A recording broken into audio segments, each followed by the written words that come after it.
Hi. So, are you ready to write a letter? Yes, a letter. Do you remember? In case of the IELTS General Training Writing Task 1, we have to write a letter. And if you are a general training candidate, you will have to learn to write a letter. Well, I understand we don't write letters anymore these days. We would rather prefer to send an instant message using different applications like WhatsApp or Instagram, but we don't really write a letter. Well, till some extent we may write an email, right? But letters, that's kind of outdated. However, we still have to learn how to write a letter because that's the demand of the exam. Simple, correct? Now, I would also say that you don't really have to learn to write a letter because I'm sure at some point of time you must have already learnt it. Maybe as part of your academics in your school when you were a child. At least I remember in my academics, I was forced to write a letter. In fact, to learn to write a letter, right? Well, that kind of is now helping, right? So, all in all, what we have to do is to kind of revise our letter writing skills, yes? And we will try to modify it a little based on the requirements of the IELTS exam, okay?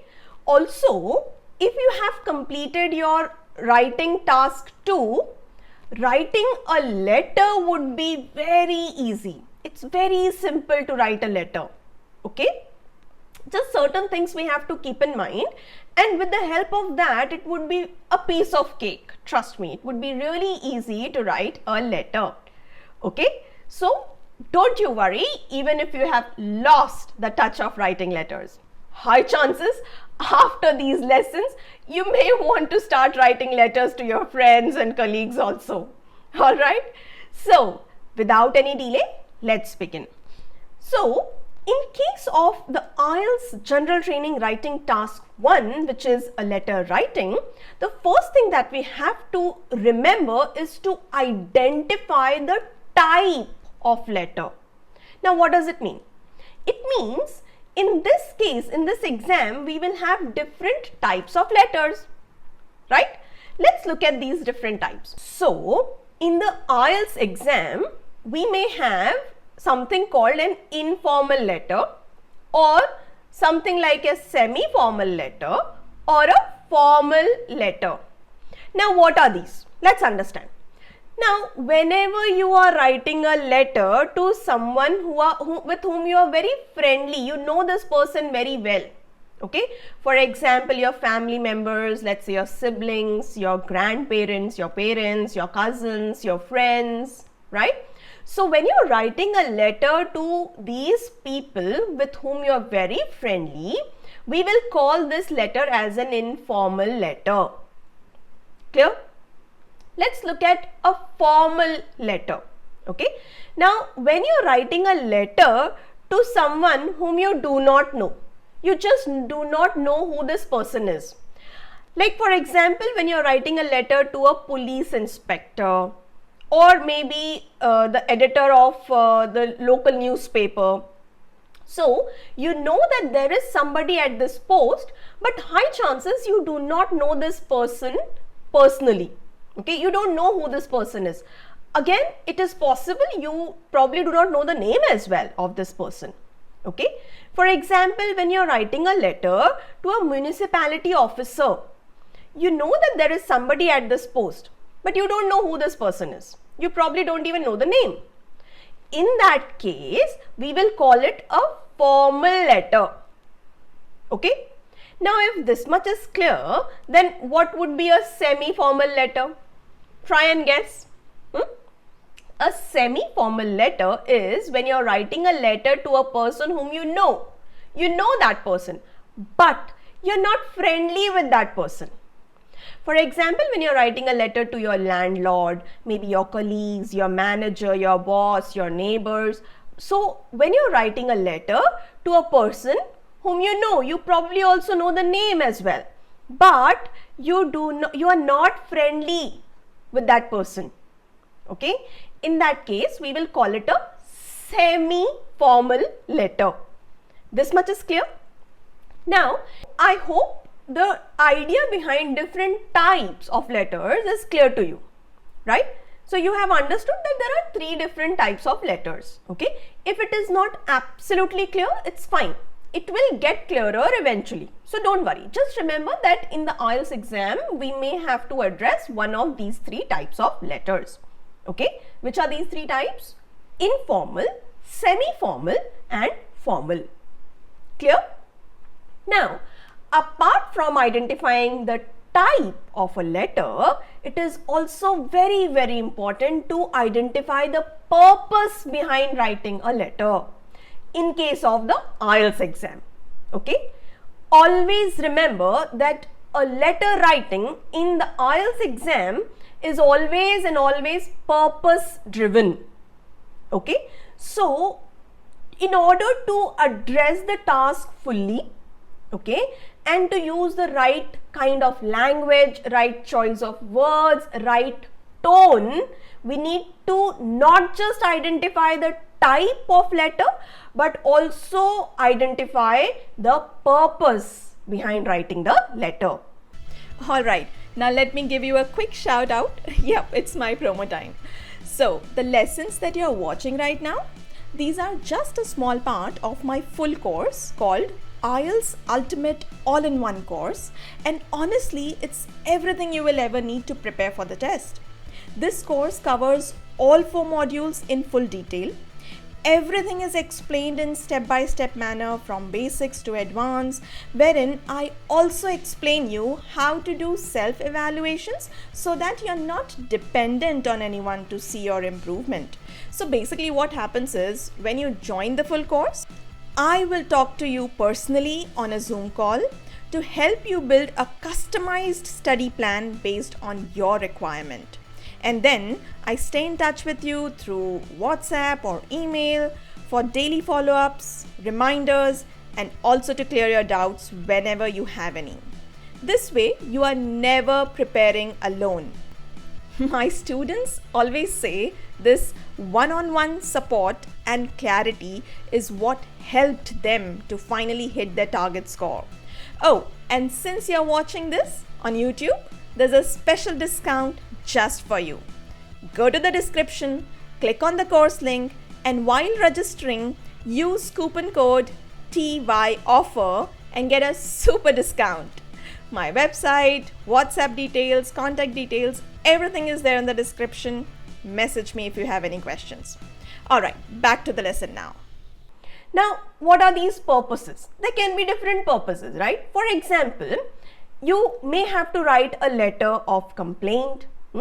You may have to write a letter of advising or suggesting or recommending something to somebody, right? When you're requesting something or you're asking for some information, inquiry, so that would be a letter of request or inquiry. When you want to offer something to somebody, that's a letter of offer. You may write a letter to invite somebody for some occasion, to thank somebody or to say sorry. You may sometimes have to write a letter to share some news or information, or maybe just to explain something. You may have to write a letter related to work, for example, applying for a job or resigning from a job. And sometimes you may come across a letter wherein you will see there are mixed purposes. Okay, so all in all, once you read the question given to you, you have to identify, number one, the type of letter, which kind of gives you the level of formality, how formal the letter is. Is it informal, is it semi-formal, or is it formal? And number two, you have to identify the purpose. Why are you writing this letter? This much is clear? You have to keep both these things in mind while reading the question so that you are able to get a higher band in your exam by using the right language and the right tone accordingly. Are you understanding? Cool.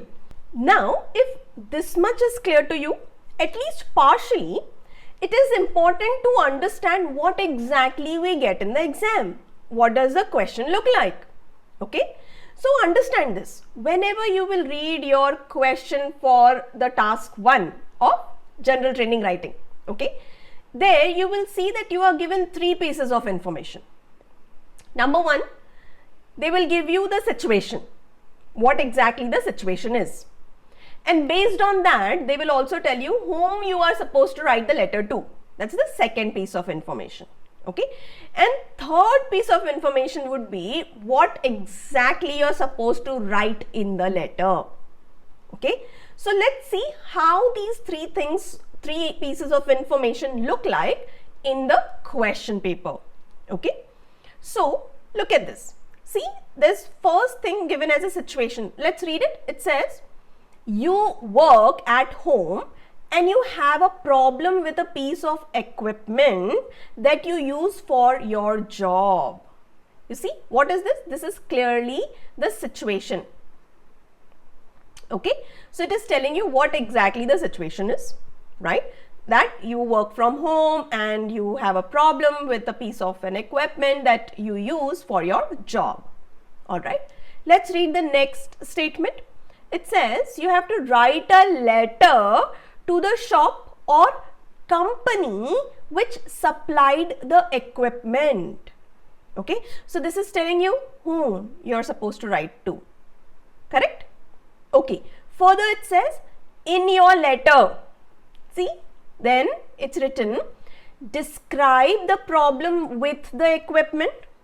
Number 2, explain how this problem is affecting your work. And number 3, say what you want the shop or company to do. Okay, so there are 3 bullet points basically telling you what all should be included in your letter. Understood? Once again, there would always be a situation given. That would be the first thing. Second, they will tell you whom you're supposed to write. And third, they will tell you what you're supposed to write. And what you're supposed to write will always come in 3 bullet points. Always. Yes. Okay. At least this much is clear. Now look at this. The moment you read the situation, what is the situation? You work at home and you have a problem with a piece of equipment that you use for your job. Now this also tells you who are you. It is not just giving you the situation, it's also telling you who you are, who is the person who's writing the letter. Are you understanding? So it is, let's say for example, it is possible that you are a person who is still studying or you're not working anywhere, right? You are just looking for jobs. However, when you read a letter like this, you have to kind of assume that I am a person who is working at home and I have an equipment which is giving me a problem. So this is a situation that you have to imagine, right? So you are writing a letter, and who is this you in this case? A person who works at home. Okay? So when you read the situation, you also need to identify who is writing this letter. Like basically, who are you in this letter? Okay? So now is the idea slightly clearer?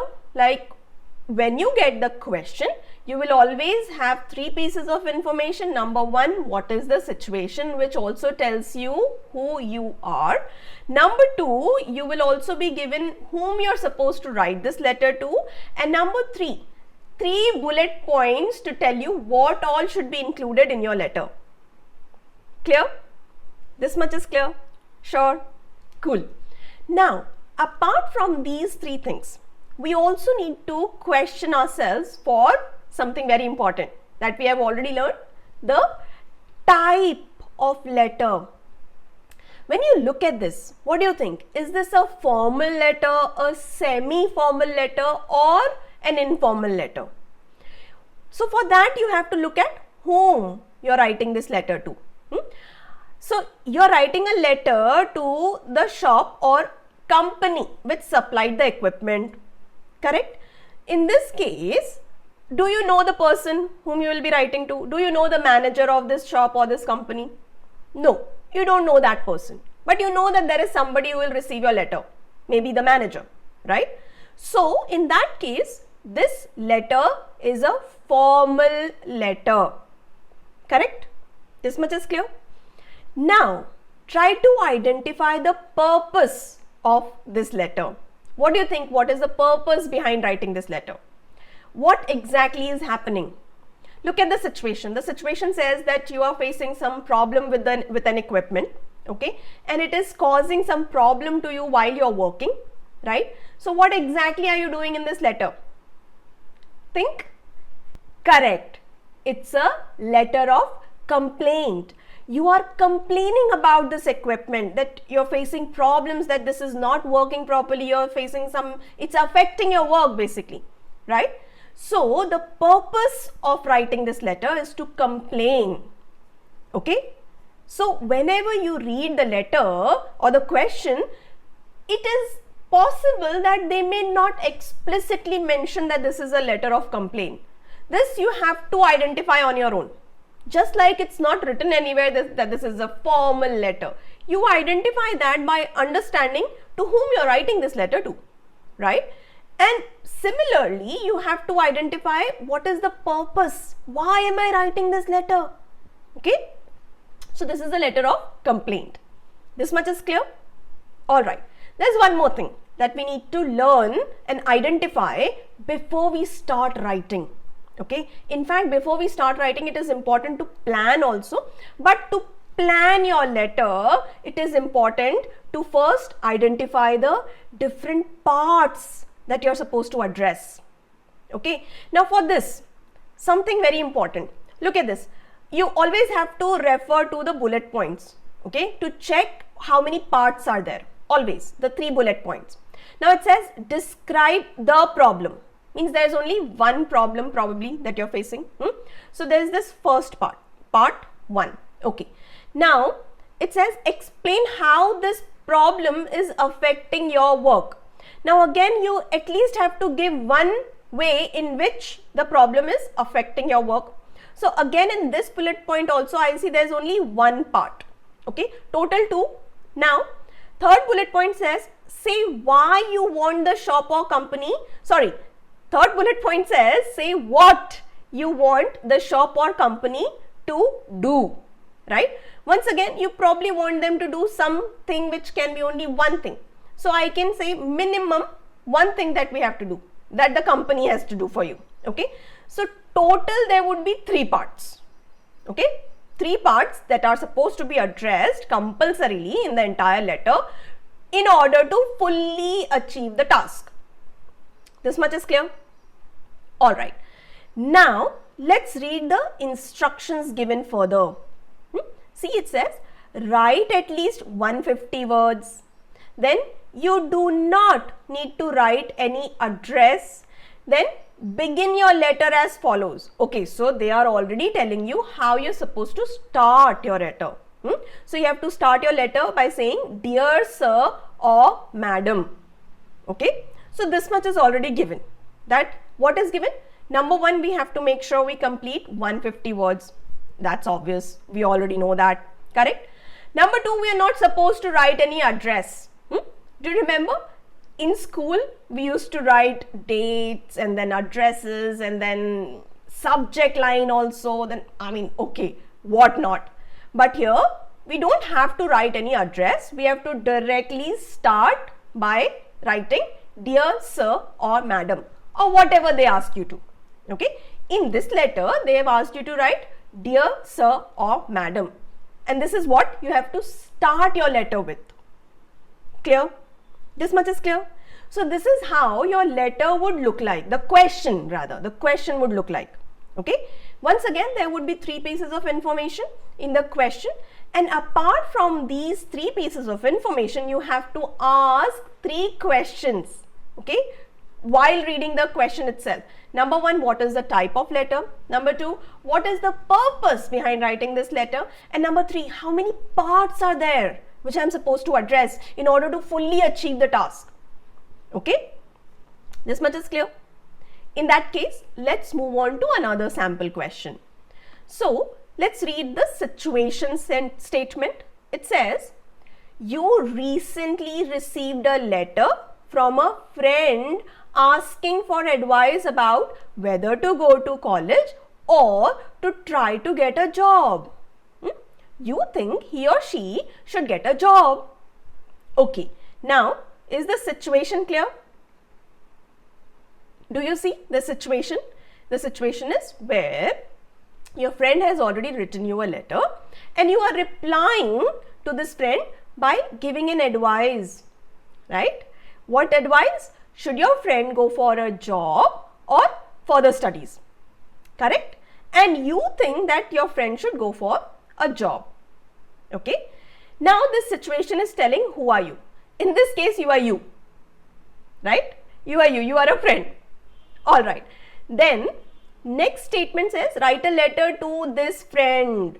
Whom are you writing? To this friend. And this itself tells us the type of letter. Which type of letter is this? This is an informal letter. Clearly. Right? Further, what we are supposed to write in the letter? See, it says in your letter, number 1, say why he or she would not enjoy going to college. Number 2, explain why getting a job is a good idea for him or her. And number 3, suggest types of job that would be suitable for him or her. Clear? Now, when you read this letter, the question rather, what do you see? What is the purpose? What do you think is the purpose? The purpose is clear. It's in fact explicitly mentioned in the situation statement itself, wherein you are supposed to give an advice, right? So, the purpose of the letter is very clear, that you have to write a letter of advice. You have to give suggestion to your friend in this letter, right? This is also clear. Now, let's go to the third question that we ask, which is how many parts are there which we are supposed to address? Let's look at it. So once again, say why he or she would not enjoy going to college. Well, here we can give one reason because nothing as such, it's not saying asking for two reasons as such. So maybe one reason would be enough. There's one part in the first bullet point. Second, explain why getting a job is a good idea for him or her. Again, I can give one explanation. That should be enough. Okay. Further, it says suggest types of job. Types of job that would be suitable for him or her. So, if I am suggesting only one type of job, would I be fully addressing all the parts? No. It is clearly written types of job. So, I have to make sure that I at least mention two types of job which my friend would be comfortable or which would be suitable for him or her. Clear? That's what we call as identifying the parts to be addressed. Okay. So, over here we have two parts. In this bullet point we have two parts. So, total now there are 4 parts. Understood? The idea is getting clearer. So, once again, type of letter, number 2, purpose of letter, and number 3, parts to be addressed. These 3 questions we have to ask when we read the question given to us. Okay. Now, further again, let's read the instructions. Same thing. Write at least 150 words. You do not need to write any address. Begin your letter as follows. In here, it says, Dear Dash. And in this dash, what are you supposed to write? The name of your friend, right? Let's say, Dear Tom. Whatever the name of your friend is. So, here you are given the way you are supposed to write. Now, in case of formal letters, do you remember? We were supposed to start the letter as Dear Sir or Madam. Why? Because we do not know that person. We don't even know if the person is a male or a female sitting at that post, right? So, that's why we start a letter with Dear Sir or Madam in case of a formal letter. Also because it's already given to us. This is how you are supposed to start. So, make sure you start like that. Simple. In case of an informal letter, it is clearly given to us. Start your letter with Dear Dash. And what do you fill in this dash? The name of your friend. Make sure that in this case, when it is an informal letter, you write the first name. Do not write the second name or surname. Okay, write the first name of this friend. You can also write a pet name, the name which you use to call this friend. Absolutely fine. Okay, this much is getting clearer. Great. Now let's look at one more example.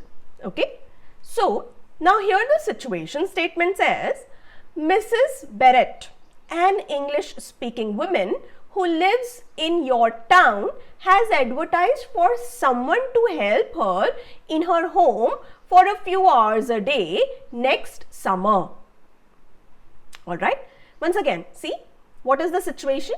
Mrs. Barrett, an English speaking woman who lives in your town, has advertised for someone to help her in her home for a few hours a day next summer. So this is the situation, right? Now this situation is also telling you who are you. You are going to be this someone, right? The one who lives in the same town, correct? Now see further to whom you are supposed to write this letter. Write a letter to Mrs. Barrett. Okay. Now further it says, what are you supposed to write? It says, in your letter, suggest how you could help her in her home. Say why you would like to do this work, and then explain when you will and will not be available. Interesting. Once again, who are you? You are this someone who lives in the same town. Whom are you supposed to write the letter to? Mrs. Barrett. And what all are you supposed to write? Clear? Let's go to all three questions now. Type of letter. You're writing a letter to Mrs. Barrett who lives in the same town. You probably know this person. So we can call it a semi-formal letter. Okay. Then next, purpose of the letter. What do you think is the purpose? Now, are you applying for a job over here?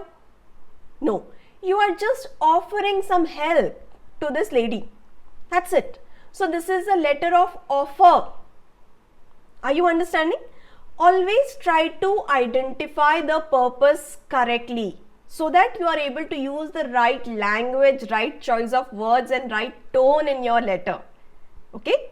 So this is a letter. See, once again, when you look at this word, suggest, do you think this is a letter of suggestion? Look at the entire question. It's here, this lady is asking for some help and you are offering your help, right?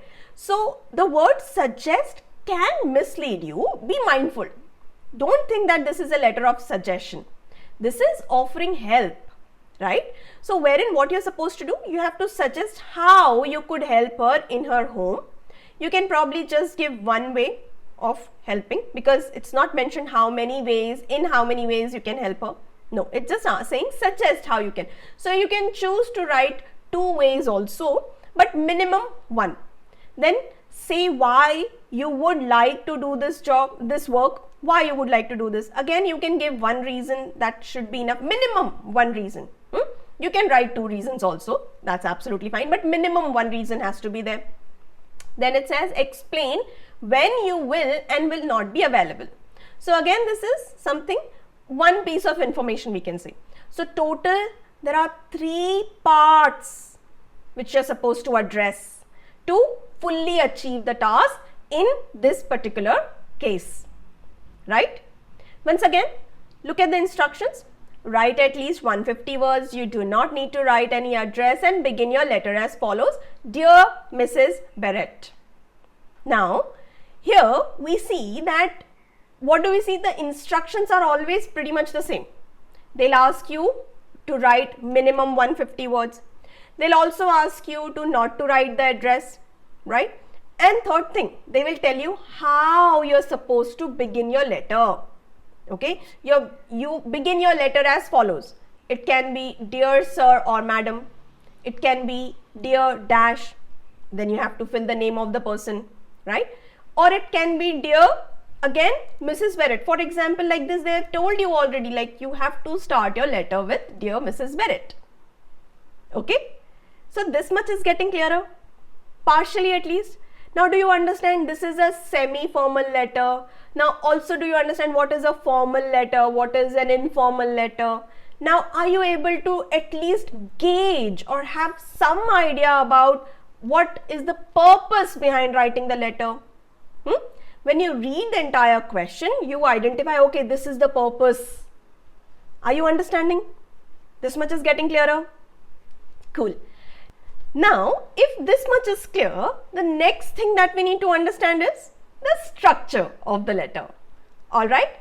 And that is what we will learn in the next part of this lesson. So, I'll see you there. Bye-bye.